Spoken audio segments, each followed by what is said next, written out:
Video तुम्ही शेवटपर्यंत continue करा.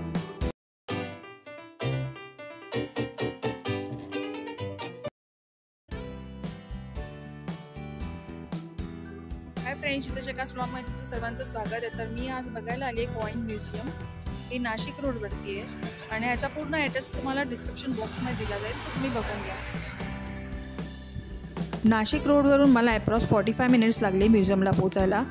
आणि हे त्र्यंबकेश्वर रोडवर ग्रेप काउंट्री रिसॉर्ट आहे, त्याच्या अपोजिट साईडला हे म्युझियम आहे. माझी आता एंट्री झाली आहे म्युझियममध्ये आणि इथे एंट्री फीज आहे 80 रुपीज. आणि म्युझियमचा टाईम आहे मॉर्निंग 10 to इव्हनिंग 5 PM पर्यंत. सर्वात आधी तुम्हाला इथे पॉट दिसत असतील आणि ह्याची माहिती पण इथे दिलेली आहे. कुठले पॉट आहेत आणि कोणत्या काळातले आहेत आणि कोणत्या इयरमधले आहेत ह्याची पूर्ण डिटेल्स इथे दिलेले आहे. फोजिलपासून सुरुवात केलेली आहे. वेगवेगळ्या टाईपचे इथे तुम्हाला फोजिल्स बघायला मिळतील. तसेच तुम्हाला माहिती पण इथे दिसेल आणि अतिशय सुरेख माहितीपूर्वक असे हे म्युझियम आहे.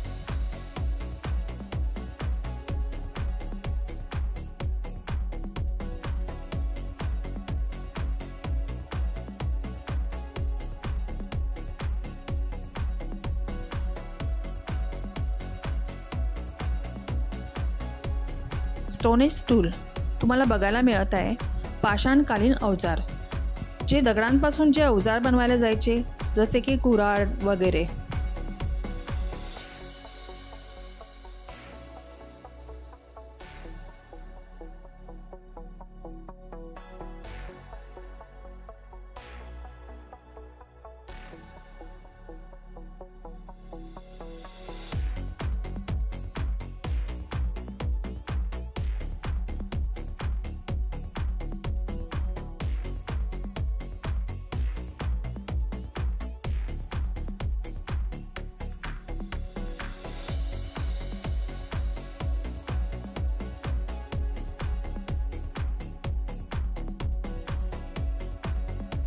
इंडस व्हॅली सिव्हिलायझेशन म्हणजे सिंधू घाटी सभ्यता आणि तेथील हे अवशेष आहेत. मातीचे भांडे आहेत, दागिने आहेत आणि इथे त्यांना ठेवलेले आहेत. तसेच माहिती पण इथे दिलेली आहे. तसेच त्यांच्या काळातले दागिने ठेवलेले आहेत. प्रोटो हिस्टॉरिक कल्चर म्हणजे काही धातूंचे अवजार आहेत, जसे की आयर्न एज, कॉपर एज आणि संपूर्ण अशी माहितीसुद्धा दिली आहे तुम्हाला. Painted grey ware culture, earthen pots and potsherds म्हणजे मातीची भांडी आणि त्याची काही अवशेष. वेगवेगळ्या टाईपची इथे मातीची भांडी बघायला मिळतील आणि काही अवशेष देखील आहेत आणि त्याची इथे संपूर्ण डिटेल्ससुद्धा लिहिलेले आहेत, ते तुम्ही वाचू शकता. टेराकोटा आर्ट ऑफ इंडिया, इथे त्याचे चित्र लावलेले आहे आणि त्याचे अवशेष तुम्हाला दिसतील.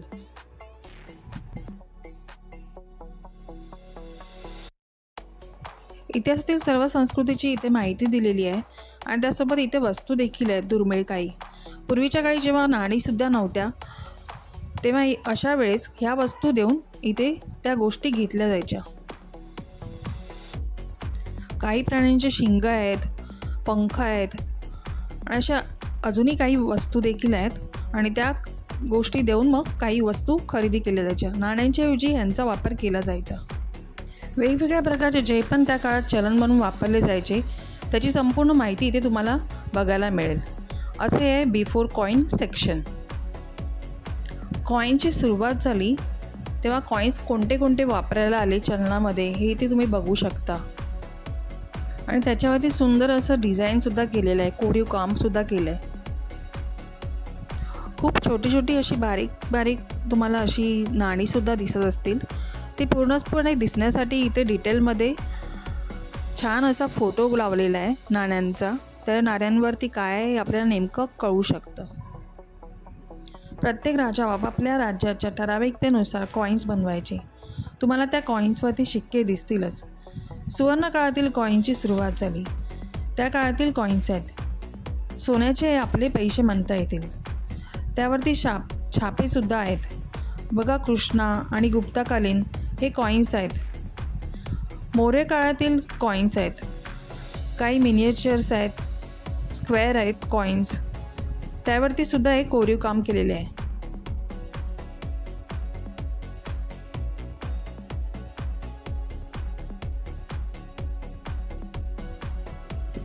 इथे पेंटिंगसुद्धा लावलेले आहेत.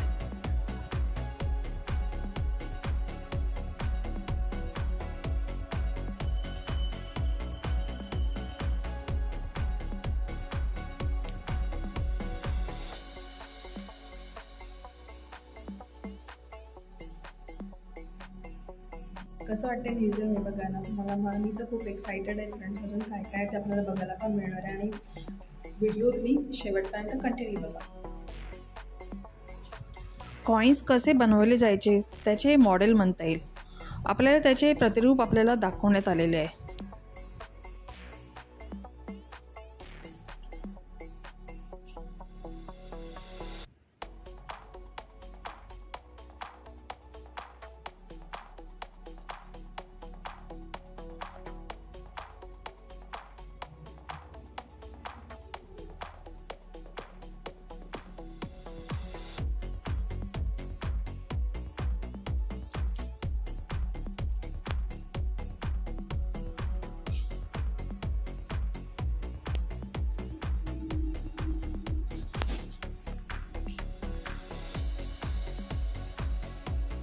हे हैदराबादचा टकशाळ दिसतंय, बनवलं आहे त्यांनी. आणि कॉईन कसे बनवले जातात ते दाखवले याच्यामध्ये. पूर्वीच्या काळी कसे कॉईन्स बनायचे ते सगळं दाखवलं आहे.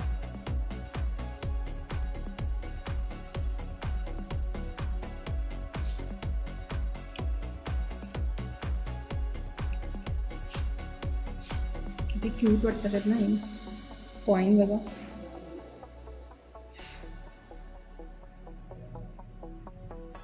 ही फॅक्टरीचं आउटलेट बनवलं आहे त्या लोकांनी. पूर्वीच्या काळी फॅक्टरी कशी असायची ते सगळं दाखवण्यात आलं आहे आणि हे सगळं रिअल वाटतंय फ्रेंड्स.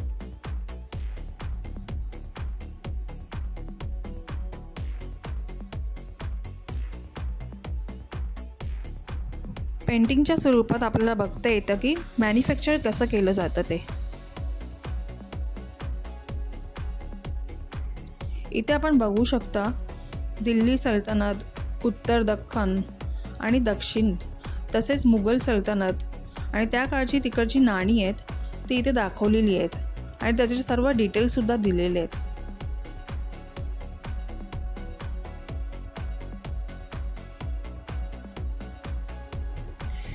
हे चमच्यासारखे जे आहे ते चांदीच्या कॉईनचे साचे म्हणता येतील.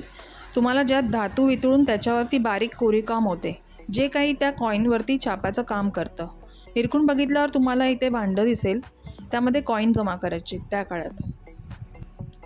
आणि इथे मुघल शासन संपल्यानंतरचे इथे कॉईन देखील आहेत. ब्रिटिशकालीन कॉईन कसे होते त्याची माहिती दिली आहे ते संपूर्ण. ब्रिटिशकालीन सिक्के आपल्या इकडे दिसत आहेत.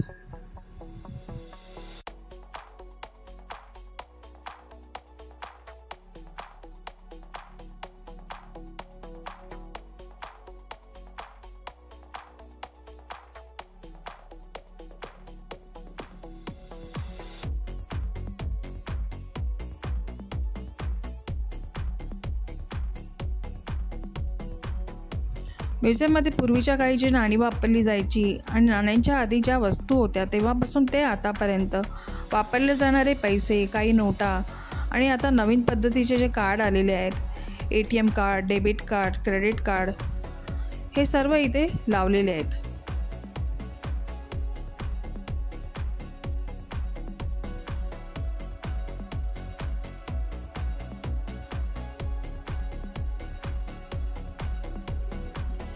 ही मशीन जी आहे ती आहे फिल्म प्रोजेक्टर आणि पूर्वीच्या काळी अशा प्रकारे फिल्म प्रोजेक्टरचा वापर केला जायचा. आणि हे प्रोजेक्टर आहे 1969 मधलं आणि हे त्या काळातले फिल्मचे जे पोस्टर आहेत इथे फ्रेम करून लावले आहेत आणि खूप छान आहेत.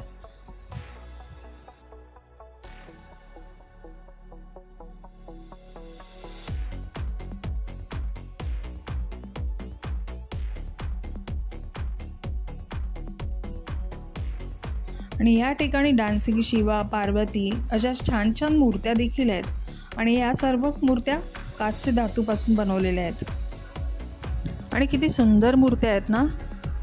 आणि या सर्व पुरातन मूर्त्या आहेत ना, त्यांची सर्व माहिती इथे दिलेली आहे खाली.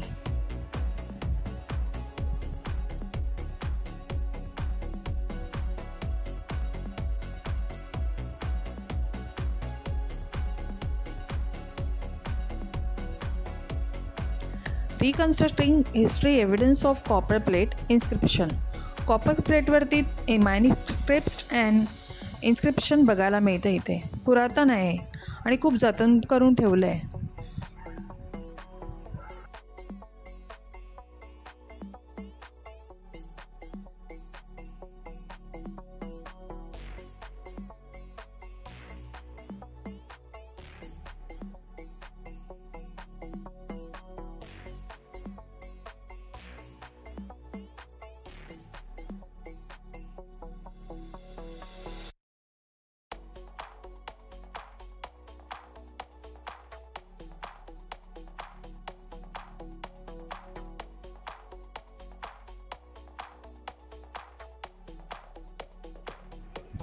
म्युझिकल इन्स्ट्रुमेंट, संगीत वाद्ययंत्र. आपले भारतीय संगीत वाद्ययंत्र इथे तुम्हाला बघायला मिळेल. डमरू, टाळ, वीणा असे खूप प्रकारचे इकडे वाद्ययंत्र आहेत.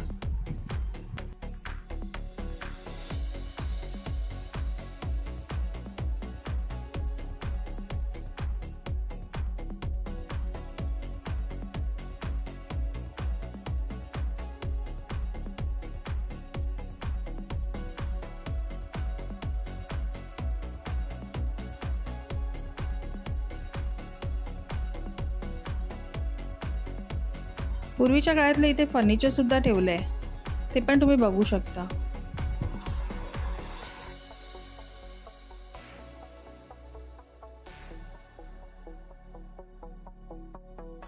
या ठिकाणी आहे इंडियन आर्ट म्हणजेच वारली पेंटिंग. आणि आजच्या काळातसुद्धा वारली पेंटिंगचा वापर केला जातो. डेकोरेशनसाठी असू द्या किंवा साड्यांच्या डिझाईनमध्ये सुद्धा वारली पेंटिंगचा वापर केला जातो.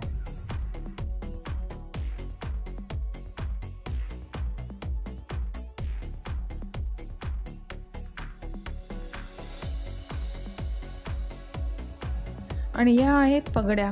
त्या काळच्या विविध वेगळ्या पद्धतीच्या पगड्या आहेत आणि प्रत्येक पदानुसार वापरल्या जायच्यात या पगड्या. आणि त्या पगड्यांना वापरलेले कापडसुद्धा आहे आणि पुरातन फोटोजसुद्धा आहे पगडी घातलेले.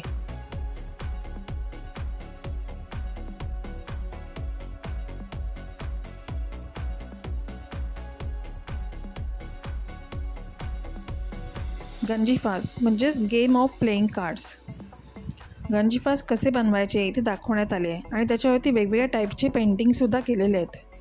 आणि त्याचे बॉक्सेस देखील बघू शकता किती सुंदर आहे.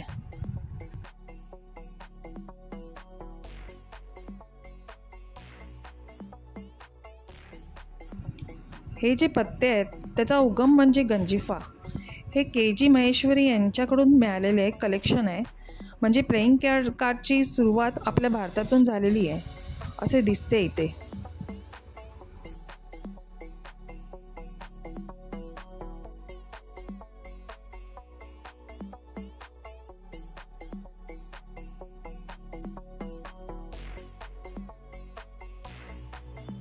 हा एक पिलर आहे पुरातन काळातला.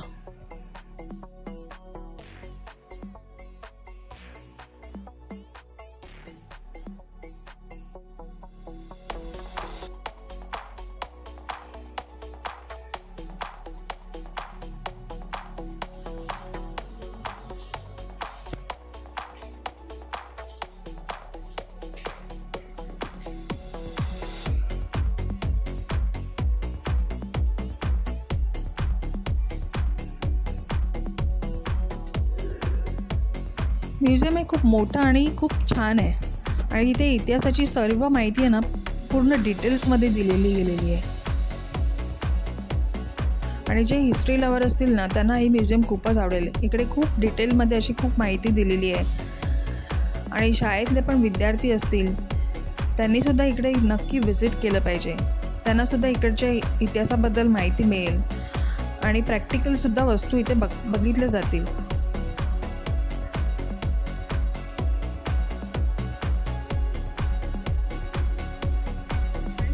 ब्लॉग कसा वाटला मला नक्की कमेंटमध्ये सांगा आणि माझ्या चॅनलवर जर तुम्ही नवीन असाल तर लाईक शेअर आणि सबस्क्राईब करायला विसरू नका. आपण पुन्हा भेटू एका न्यू ब्लॉगमध्ये. बाय, टेक केअर आणि love you all. Shri Swami Samarth.